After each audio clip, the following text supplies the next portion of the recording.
Good morning students. Sunrise education academy में आपका स्वागत है।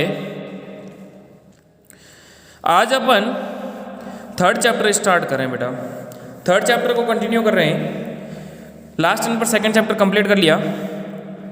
अब थर्ड चैप्टर के अंदर जो है वो है प्लांट किंगडम। जो RH व्हाइटेकर ने 5 किंगडम प्रोसेस या 5 किंगडम सिस्टम जो दिया था, उसके अंदर मोनेरा, प्रोटिस्टा, फंगी ये अपन ने कंप्लीट कर लिए।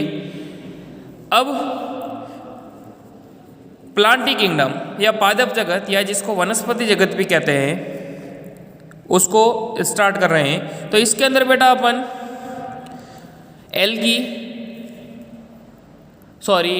थैलोफाइट जिसको एल्गी, जिसके अंदर ब्रायोफाइट, टेरिडोफाइट, जिम्नोस्पर्म और एंजियोस्पर्म के बारे में पढ़ेंगे। चूँकि एंजियोस्पर्म जो है आवर्तबीजी पादप मतलब thallophyte, bryophyte, pteridophyte, gymnosperm. Angiosperm जो कि सिलेबस के अंदर नहीं है तो वो अपन नहीं पढ़ेंगे। बाकी जो है 4 टॉपिक सवाल है जिसमें थैलोफाइट, ब्रायोफाइट, टेरिडोफाइट, जिम्नोस्पर्म, ये 4 अपन पढ़ेंगे, फिर पीढ़ी एकांतरण करेंगे। ओके, तो थर्ड चैप्टर शुरू करते हैं। उससे पहले जो भी होमवर्क दिया उम्मीद करता हूँ कर लिया होगा। तो पादप जगत शुरू करने से पहले ध्यान देना बेटा, इसका जो पेड़ पौधों का जो वर्गीकरण है समय समय पर अलग अलग वैज्ञानिकों के द्वारा किया गया। ये ध्यान देना कि सबसे पहला जो वर्गीकरण किया गया था मतलब उनके जो आकारिकी गुणों, जैसे उनकी प्रकृति है, रंग है, पत्तियों की संख्या है, आकृति के आधार पर वर्गीकरण करते थे। और इसके बाद में व्यवस्थित वर्गीकरण जो वैज्ञानिक थे, स्वीडन बॉटनिस्ट थे जिनका नाम था कैरोलस लिनियस, जो द्विनाम पद्धति के जनक है, उन्होंने किया। आर्टिफिशियल वर्गीकरण या जिसको कृत्रिम वर्गीकरण भी कहते हैं, कृत्रिम वर्गीकरण, समझ रहे हो? वर्गीकरण, कृत्रिम वर्गीकरण जो है कैरोलस लिनियस ने, और भी कई वैज्ञानिक थे जैसे मुख्य कैरोलस लिनियस, और इन्होंने मतलब देवर बेस्ड ऑन वेजिटेटिव कैरेक्टर और ऑन एंड्रोसियम। कहने का मतलब कायिक लक्षणों या पुमंग की रचना के आधार पर इन्होंने जो है पेड़ पौधों का वर्गीकरण किया। उनके जो कायिक लक्षण क्या थे या फिर उनके जो पुमंग, कहने का मतलब जो मेल रिप्रोडक्टिव पार्ट है, उनके आधार पर मतलब इन्होंने जो है पेड़ पौधों का वर्गीकरण किया। समझ रहे हो? इसके बाद में प्राकृतिक वर्गीकरण, क्योंकि जो उन्होंने जो वर्गीकरण दिया था लिनियस ने, जो कायिक लक्षण और पुमंग की रचना के आधार पर थे, तो उन्होंने मतलब बहुत ही समीप वाली संबंधित स्पीशीज को अलग कर दिया था, मतलब जिसके अंदर समान लक्षण थे और उनको मतलब अलग अलग कर दिया था। इसका कारण था कि वे बहुत ही कम गुणों पर आधारित थे। समझ रहे हो? कृत्रिम वर्गीकरण में कायिक और लैंगिक गुणों को समान मान्यता दी गई और अब हम इसे स्वीकार नहीं करते, क्योंकि हम जानते हैं कि कायिक गुणों में प्राय पर्यावरण के अनुसार परिवर्तन हो जाता है। क्या मतलब हुआ कि इन्होंने मतलब कायिक लक्षणों के आधार पर दिए थे, कायिक लक्षण और पुमंग के आधार पर, और कुछ समय ये पद्धति चली, लेकिन समय के अनुसार ज्यों ज्यों परिवर्तन होते रहे, त्यों त्यों वैज्ञानिकों ने पता लगाया कि कायिक लक्षणों के अंदर परिवर्तन होता रहता है। समझ रहे हो? इस वजह से इस पद्धति को स्वीकार नहीं किया गया। इसके बाद में आया प्राकृतिक वर्गीकरण, natural classification, which were based on natural अफिनिटीज among the organism and consider. कहने का मतलब प्राकृतिक वर्गीकरण जीवों के प्राकृतिक संबंध तथा बाह्य गुणों के साथ साथ भीतरी गुणों, ध्यान देना, consider not only the external factor but also internal feature like ultra structure, anatomy, embryology, physiochemistry, phytochemistry. Such a classification for flowering plant was given by George Bentham and Joseph Dalton Hooker. कहने का मतलब ध्यान देना, प्राकृतिक वर्गीकरण जीवों के प्राकृतिक संबंध तथा बाह्य गुणों के साथ साथ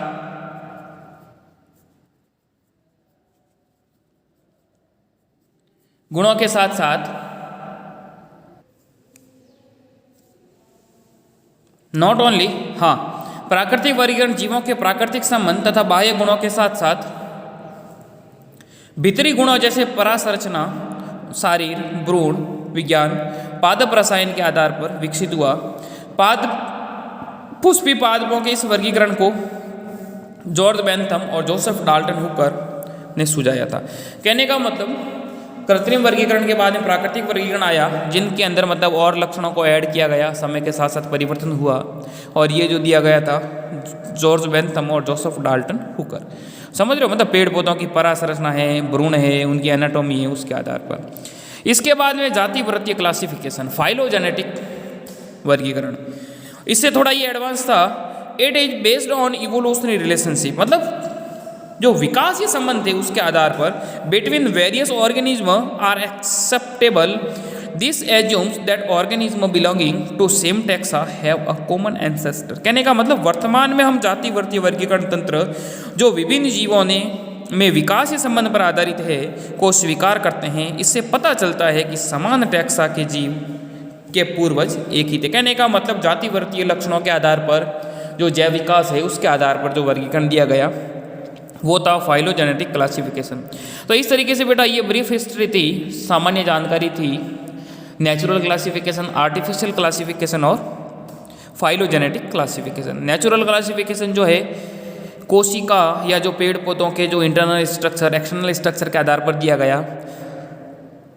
कृत्रिम क्लासिफिकेशन आर्टिफिशियल था, वो जो है वेजिटेटिव और एंड्रोसियम के आधार पर कैरोलस लिनियस ने दिया, और फाइलोजेनेटिक क्लासिफिकेशन जाति वृत्तीय संबंधों के आधार पर थी। इसके बाद में अपन फर्स्ट स्टार्ट करते हैं एल्गी, शैवाल। शैवाल के बाद में ब्रायोफाइट पढ़ेंगे, ब्रायोफाइट के बाद टेरिडोफाइट, टेरिडोफाइट के बाद में जिम्नोस्पर्म। अब algae are chlorophyll bearing simple thalloid autotrophic largely aquatic organism. कहने का मतलब क्लोरोफिल हरित लवक युक्त सिंपल सरल थैलोइड, थैलोइड का मतलब जिनकी plant body not differentiated into root stem and leaf, जो पादप शरीर है वो जड़ तना पत्ती के अंदर जिनका विभेदित नहीं होता तो उनको कहेंगे थैलस। ऑटोट्रोपिक का मतलब स्वपोषी हो गया। लार्जली एक्वेटिक ऑर्गेनिज्म, अधिकांश से ये कैसे होते हैं, जलीय जीव होते हैं। The form and size of algae is highly, ध्यान देना बेटा, कि highly variable and ranging from colonial forms like volvox and the filamentous form like Eulothrix and Spirogyra। शैवाल के माप और आकार में बहुत भिन्नता होती है, उनके आकार आकृति के अंदर बहुत भिन्नता देखने को मिलती है।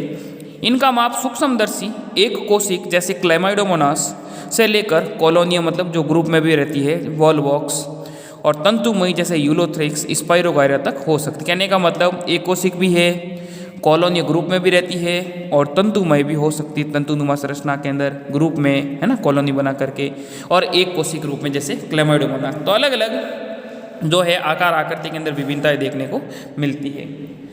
The algae reproduce by vegetative asexual and sexual method. शैवाल जो है, शैवाल कायिक कौमा अलैंगिक एवं लैंगिक जनन करते हैं। कैसा जनन? लैंगिक जनन करते हैं। ओके, और जिसमें vegetative reproduction is by fragmentation, जिनके अंदर कायिक जनन जो है विखंडन विधि द्वारा, किसके द्वारा है? कायिक जनन विखंडन विधि द्वारा, समझ रहे हो, विधि द्वारा। इसके अलावा asexual reproduction is by the by the production of different type of spore. अलैंगिक जनन विभिन्न प्रकार के बीजाणुओं द्वारा, अलैंगिक जनन विभिन्न प्रकार के बीजाणुओं द्वारा, ओके, कायिक जनन विखंडन विधि द्वारा कहने का मतलब जैसे ये फिलामेंट है, ये फिलामेंट जो है छोटे छोटे भागों में टूटता है और हर एक से वापस एक नई एल्गी का फॉर्मेशन होता है। अलैंगिक जनन विभिन्न पर अलग अलग प्रकार बीजाणु बनते हैं और कोई मोटाइल है, नॉन मोटाइल है, और उससे मतलब ये वापस चल करके थैलस बनाते हैं एल्गी का। Sexual reproduction takes place through fusion of two gametes. जो लैंगिक जनन होता है, दो युग्मक संगलित होते हैं। लैंगिक जनन में, लैंगिक जनन में दो युग्मक संगलित होते हैं, ओके। इसके बाद में इनके अंदर जो सेक्सुअल रिप्रोडक्शन होता है बेटा ध्यान रखना, वो 3 प्रकार का होता है। एक तो होता है आइसोगेमी, कहने का मतलब समयुग्मकी, एक होता है नॉन आइसोगेमस असमयुग्मकी, और एक होता है उगेमस, समझ रहे हो, विषमयुग्मकी। तो समयुग्मकी का मतलब क्या हो गया, ध्यान देना कि इनके अंदर जो गैमिट वगैरह बनते हैं वो अगर आकार आकृति के अंदर समान है, किस तरीके से, जैसे देखो देखें, जैसे मान ली समयुग्मकी, समयुग्मकी, एक होता है विषमयुग्मकी, विषमयुग्मकी, और एक होता है असमयुग्मकी, समझ रहे हो। समयुग्मकी या इसको इंग्लिश में कहते हैं आइसोगेमस। कहने का मतलब गैमीट जो होते हैं वो आकार आकृति के अंदर समान होंगे, समझ रहे हो। या तो नॉन मोटाइल मतलब अचल हो या चल हो। अचल या चल का मतलब क्या हो गया कि जिसके ऊपर फ्लैजिला या जो सीलिया वगैरह संरचना पाई जाती है ऐसी हेयर लाइक, वो तो हो गए चल मतलब जो गतिशील, और अचल का मतलब जिसके अंदर फ्लैजिला सीलिया नहीं होती। तो समयुग्मकी का मतलब जो नर और मादा युग्मक है आकार आकृति के अंदर समान होते हैं तो उसको कहेंगे समयुग्मकी, समझ रहे हो। नर और मादा युग्मक जो है वो अगर आकार आकृति के अंदर अलग अलग होते हैं, एक बड़ा है एक छोटा है, समझ रहे हो, तो उनको कहेंगे असमयुग्मकी। विषमयुग्मकी इसको इंग्लिश में कहते हैं उगेमस, जिसके अंदर मादा युग्मक जो होता है फीमेल गैमिट वो बड़ा और non motile, plus male gamete जो होता है वो छोटा होता है और मोटाइल होता है ना, तो उसको कहेंगे उगेमस टाइप। तो एल्गी के अंदर समयुग्मकी, असमयुग्मकी और विषमयुग्मकी तीनों प्रकार के मतलब लैंगिक जनन देखने को मिलते हैं। समान समान युग्मक वो समयुग्मकी हो गए, आकार आकृति के अंदर छोटे बड़े हैं। तो असमयुग्मकी और विषमयुग्मकी का मतलब जो फीमेल गैमिट है वो आकार में बड़ा और जो मेल गैमिट है वो छोटा, और वो भी फीमेल बड़ा और अगतिशील, और जो ये है मेल गैमिट छोटा और गतिशील होता है उसको कहेंगे विषमयुग्मकी। तो देखो देखें, ऐसे युग्मक जो कसाबिका युक्त तथा माप में समान होते हैं जैसे क्लैमाइडोमोनास, ये एल्गी का उदाहरण है, और या फिर जिसके अंदर फ्लैजिला नहीं होती लेकिन समान माप के होते हैं स्पाइरो वगैरह, उनको कहेंगे समयुग्मकी। Gametes can be flagellated and similar in size as in Ulothrix, और नॉन फ्लैजिलेटेड मतलब फ्लैजिला विहीन और नॉन मोटाइल होते हैं but similar in size as in spiro वगैरह। तो इस तरीके से ये जो है मतलब समयुग्मकी जिसके अंदर आकार आकृति के अंदर समान प्रकार के जो है गैमिट होते हैं वो समयुग्मकी हो गए। इसके बाद में विषमयुग्मकी और फिर इसके बाद असमयुग्मकी, फिर विषमयुग्मकी, इसके बाद एनाइसोगेमस या जिसको कहेंगे असमयुग्मकी। Fusion of two gametes dissimilar in size as in species of Eudorina is termed as anisogamous या असमयुग्मकी। जब विभिन्न माप वाले दो युग्मक संकलित होते हैं तो उनको कहेंगे असमयुग्मकी, समझ रहे हो, मतलब युग्मक जो है एक छोटा और एक बड़ा। इसके बाद उगेमस या विषम युग्मकी, fusion between one large non motile static female gamete and a smaller motile male gamete is termed as oogamous Volvox Fucus. विषम युग्मकी का एग्जाम्पल मतलब परिभाषा क्या होगी, जिसके अंदर लैंगिक जनन तो है ही है, लैंगिक जनन का प्रकार है जिसमें एक बड़ा अचल मादा युग्मक से अगर एक छोटा चलायमान नर युग्मक जुड़ता है, संकलित होता है, तो उसको कहेंगे विषम युग्मकी। और इसके एग्जाम्पल है वॉलवॉक्स है, फ्यूकस है, ये हो गए। ओके, इसके बाद में अगला पॉइंट है algae are useful to man in a variety of ways. कहने का मतलब मानव के लिए शैवाल बहुत उपयोगी है। At least a half of the total CO2 fixation on Earth is carried out by algae through photosynthesis। क्या मतलब हो गया? प्रकाश संश्लेषण के अंदर जो है कुल स्थिरीकृत CO2 का आधा भाग जो है वो शैवाल स्थिर करती है, शैवाल के द्वारा फिक्सेशन होता है, जिससे आसपास के वातावरण के अंदर जो है शुद्ध ऑक्सीजन मिलती है, क्योंकि फोटोसिंथेसिस के अंदर ये कार्बन डाइऑक्साइड ग्रहण करते हैं और ऑक्सीजन को बाई प्रोडक्ट के रूप में त्यागते हैं। तो कहने का मतलब जो टोटल अमाउंट कार्बन डाइऑक्साइड का जो आधा भाग है उसका जो है CO2 के द्वारा फिक्सेशन किया जाता है। Gelidium and gracilaria are used to grow microbes and preparation of ice creams and jellies. Gelidium gracilaria जिससे एगार प्राप्त होती है और जो मतलब हाईली एब्जॉर्बेंट है, इनका उपयोग किसमें करते हैं? सूक्ष्म जीवों के कल्चर में, आइसक्रीम जेली के निर्माण में होता है। इसके बाद में chlorella a unicellular alga rich in protein is used as food supplement even by space. देखो कहने का मतलब क्लोरेला और स्पुरुलिना एक कोशिक शैवाल है और उनमें प्रोटीन की जो अमाउंट है वो प्रचुर मात्रा में होता है और इनका उपयोग जो है वो अंतरिक्ष यात्री भोजन के रूप में करते हैं। इस तरीके से ये बेटा शैवाल के जनरल कैरेक्टरिस्टिक फीचर थे। इसके बाद में algae are divided into 3 main classes. जो शैवाल को तीन प्रमुख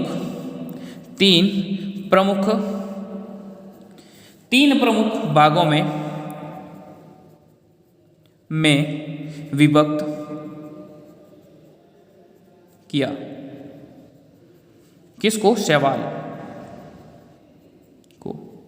ठीक है, तो याद रखना, एक तो है क्लोरोफाइसी, फियोफाइसी और रोडोफाइसी। क्लोरोफाइसी, इसके जनरल कैरेक्टरिस्टिक फीचर क्या होते हैं वो अपन पढ़ेंगे। फर्स्ट है क्लोरोफाइसी, ध्यान देना, क्लोरोफाइसी, समझ रहे हो? फिर फियोफाइसी और फिर रोडोफाइसी। क्लोरोफाइसी इनका जो सामान्य नाम इनको कहेंगे हरे शैवाल, समझ रहे हो? हरे शैवाल।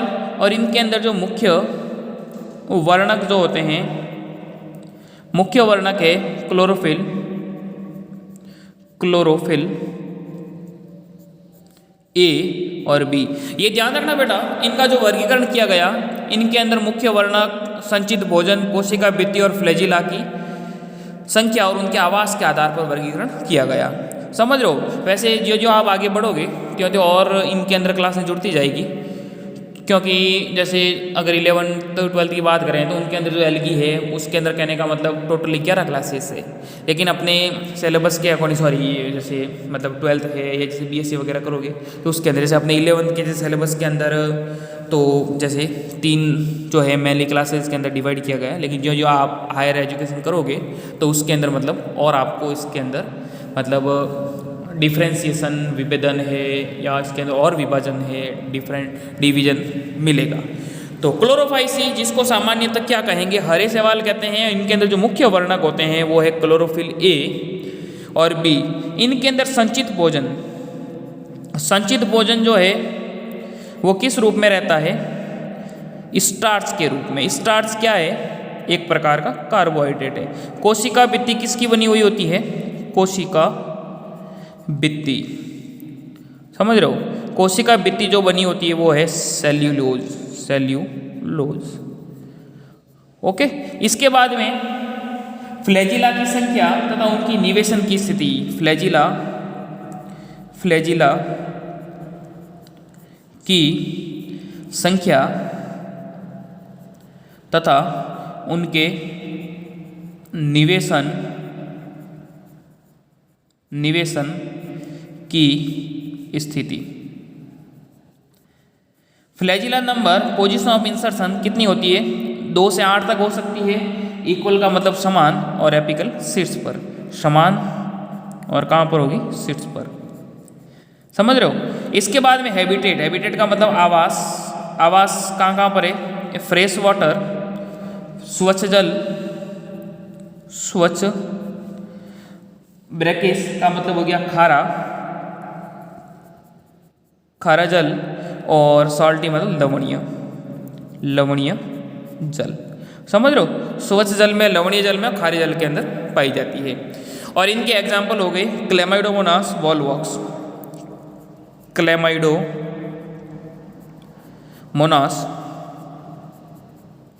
और वॉलवॉक्स। ओके, इसके बाद में फियोफाइसी। फियोफाइसी इनका सामान्य नाम, इनको भूरे शैवाल भी कहते हैं। समझ रहे हो, इस करके पिगमेंट होते हैं, इस वजह से भूरे शैवाल। इनके अंदर मुख्य वर्णक है, मुख्य वर्णक क्लोरोफिल, क्लोरोफिल ए, सॉरी छोटा लिख, क्लोरोफिल ए, सी और फ्यूकोजेंथिन, फ्यूकोजेंथिन। समझ रहे हो, फ्यूकोजेंथिन। इसके अलावा संचित भोजन,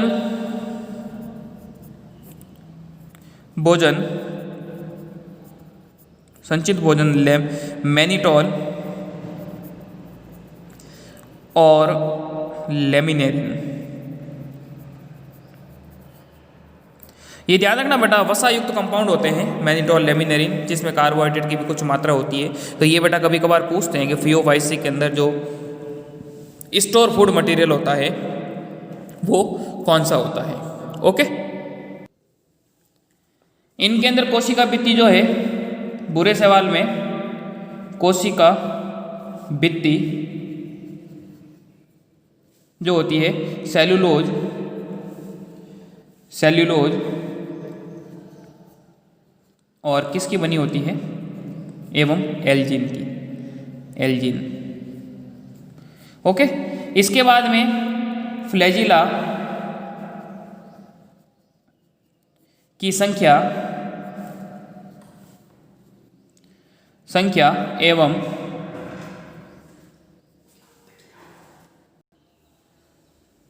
फ्लैजिला की संख्या एवं उनकी निवेशन की स्थिति। ओके, अब फ्लैजिला की संख्या कितनी है, 2 है। अनइक्वल का मतलब असमान, और लेटरल का मतलब पार्श्वीय। 2 हिंदी में लिखो, असमान और पार्श्वीय। ओके, इसके बाद में आवास। इनका जो आवास है, एक तो स्वच्छ जल, स्वच्छ जल, खारा जल और लवणीय जल। ओके, और इनके एग्जाम्पल है एक्टोकार्पस और लेमिनेरिया। ये इसके एग्जाम्पल थे। ओके बेटा, इस तरीके से ये थी फियोफाइसी। फिर थर्ड है Rhodophyceae, Rhodophyceae. Chlorophyceae, Phaeophyceae, Rhodophyceae, इनका सामान्य नाम लाल शैवाल, लाल कलर की होती है इस वजह से लाल शैवाल। इनके अंदर मुख्य वर्णक जो है वो क्लोरोफिल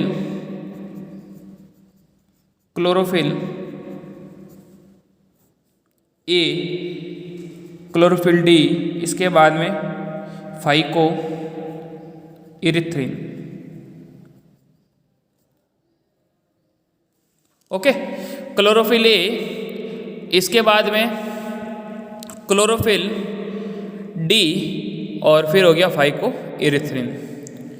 फिर इसके बाद में देखें, हाँ ध्यान देना, फाइको इरिथ्रिन हो गया। इनके अंदर संचित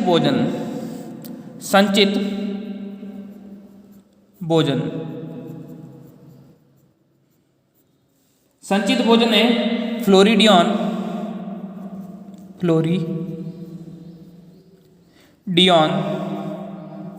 स्टार्च।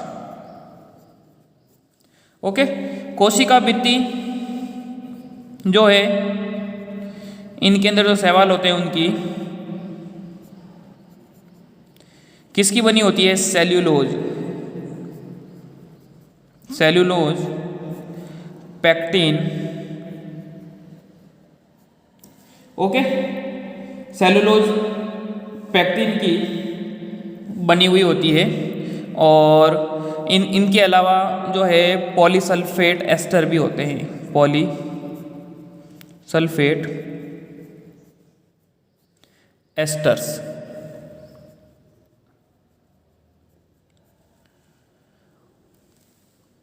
ओके, इसके अलावा जो है ये ध्यान देना, एस्टर्स, पॉलीसल्फेट एस्टर्स, फ्लैजिला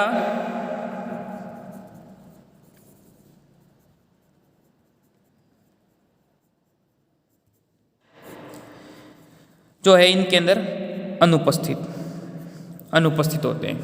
फिर इनका जो आवास है वही है स्वच्छ जल, खारा जल और लवणीय जल। इनका एग्जाम्पल लिख लो,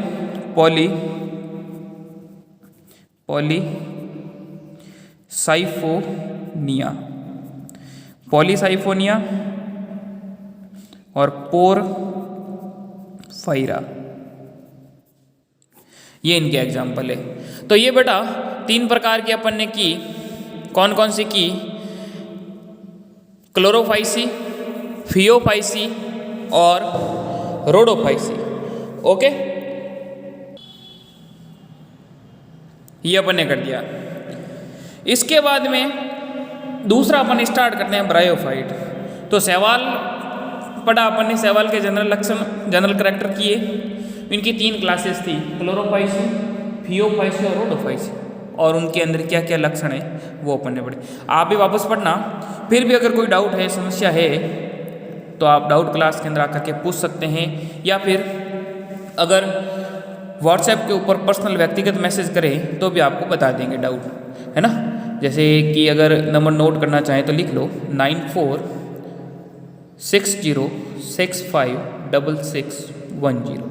ओके, अगर जो है व्हाट्सएप के ऊपर भी अगर पूछें तो बता देंगे पर्सनली, और अगर डाउट क्लास के अंदर आप आएँ तो उसके अंदर भी डाउट बता देंगे। अगर कोई डाउट है तो पढ़ते रहें, नोट डाउन करते रहें।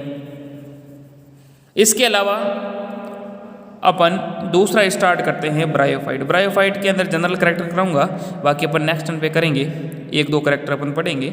Bryophytes are also called amphibian of the plant kingdom because these plant can live in soil but dependent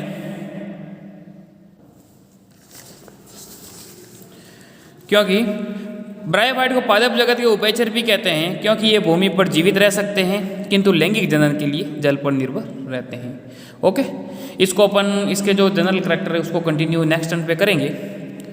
पढ़ते रहें, नोट डाउन करते रहें। अगर डाउट है तो आप पर्सनल मैसेज भी कर सकते हैं 9460656610 पर। 1-2 क्वेश्चन होमवर्क के अंदर डाल रहा हूँ, उसको नोट डाउन कर लो। ये लिखो बेटा, right general character of algae, शैवाल के सामान्य लक्षण लिखिए। एंड सेकंड क्वेश्चन है differentiate between Phaeophyceae and Rhodophyceae. Phaeophyceae और रोडोफाइसी के अंदर अंतर बताना है, समझ लो, विद एग्जाम्पल। उदाहरण सहित। ओके, पढ़ते रहें, नोट डाउन करते रहें, और भी कोई समस्या है तो बता सकते हैं आप। बाकी अपन ब्रायोफाइट के जनरल करैक्टर उनकी क्लासेज है वो नेक्स्ट टर्न पे करेंगे, रिवीजन भी करते रहें। ओके, ये अपन ने किया आज 3rd चैप्टर के अंदर एल्गी। नेक्स्ट टर्न पे ब्रायोफाइट, फिर टेरिडो और फिर जिम्नो। Okay, thank you.